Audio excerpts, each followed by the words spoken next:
Welcome to Expat Chatter. This is Brenda Arnold. Hiking and biking regularly might lead you to believe you're in good shape. If you wish to test that hypothesis, just come and pit yourself against the Coloradans who tackle 14ers every weekend. Each area of the U.S. has its own subculture and is influenced by different ethnicities, climates, histories, and geographies. In Colorado, the state's topography breeds athletes that put the rest of the country to shame, and me especially. On the East Coast, people are obsessed with work, but in Colorado, they're more interested in finding out if you are a future hiking partner.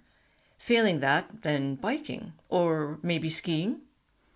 This attitude is laid bare by the answer to the question, what do you do? In the fast-paced, business-focused environment in the eastern U.S., the questioner is interested in what you do for a living.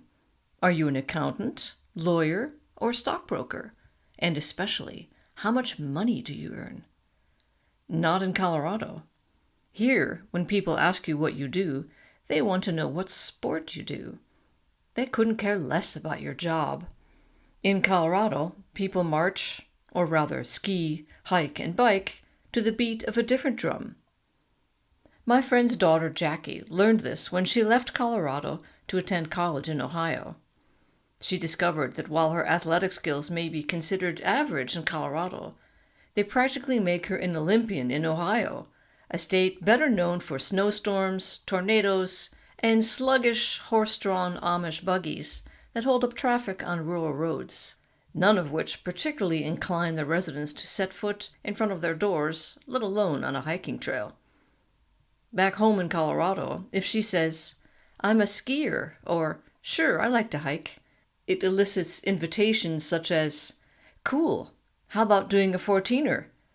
That means a 14,000-foot mountain or 4,225-meter mountain this weekend. Or, let's do some backcountry skiing. Down one of the 14ers, no doubt. While touring the Denver area, I visited the Buffalo Bill Museum, a tribute to William Buffalo Bill Cody. I expected to see Native American headdresses, cowboy boots, and posters of Annie Oakley, which I did, and had no expectations of any displays of athletic prowess, excluding my performance in the kids' area on a mechanical bull. But even the winding road leading to this mountaintop museum was lined with steel-muscled bikers battling their way up the hairpin turns. As if this grueling upward climb weren't impressive enough, on our way down the mountain, we were passed by a man in a spandex suit riding a unicycle. Yes, he passed us. It's almost as if there were a secret campaign to convince us that Coloradans are crazy about sports. Either that, or he was a circus performer, late for practice, in the striped mountain tent that we'd somehow missed.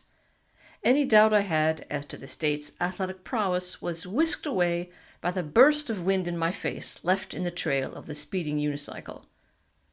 I can't say I wasn't warned. Embarking on a bike tour in Croatia several years ago, I felt pretty physically fit. Regular biking had put me in good enough shape to semi-comfortably make the trip.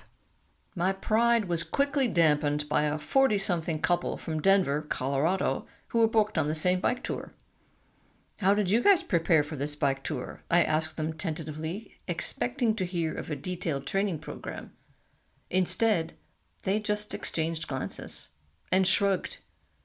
It was at that moment that it hit me. They hadn't trained at all. They didn't need to prepare for this week-long bike tour because they were always this fit, probably by biking up and down 14ers every weekend. Surreptitiously scrutinizing them more closely, I saw that they looked as if they had been doing that for the last few decades or longer. I could practically see the sinewy steel of their biceps, raising a disdainful eyebrow at my question. By posing the question of something so banal as training, I had outed myself as a non-athlete. My sole recourse was to sit up straight and pull in my stomach. At least that made me feel fitter in the presence of these muscular souls. But it got worse. Much worse. We had the option of having the tour company transport our bikes up one particularly steep mountain. I have to confess, my friend and I had signed up for this, with our bikes firmly strapped to the rear of the van, while our very friendly tour guide, Ladislav, drove us up the hill. I looked absent-mindedly out the window. To my horror, I saw the couple from Colorado. They were bravely biking up the mountainside. I ducked when we passed them. No need to deepen my shame. At least I did find one sport where I was able to keep up with the Coloradans, and in one of the most scenic venues imaginable, the Red Rocks Amphitheater.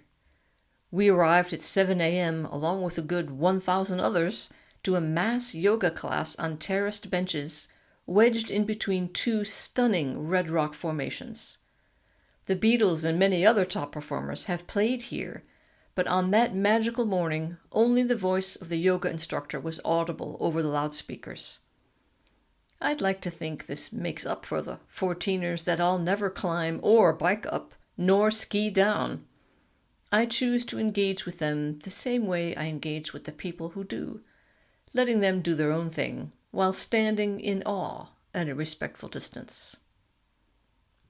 Thanks for listening, and see you next time.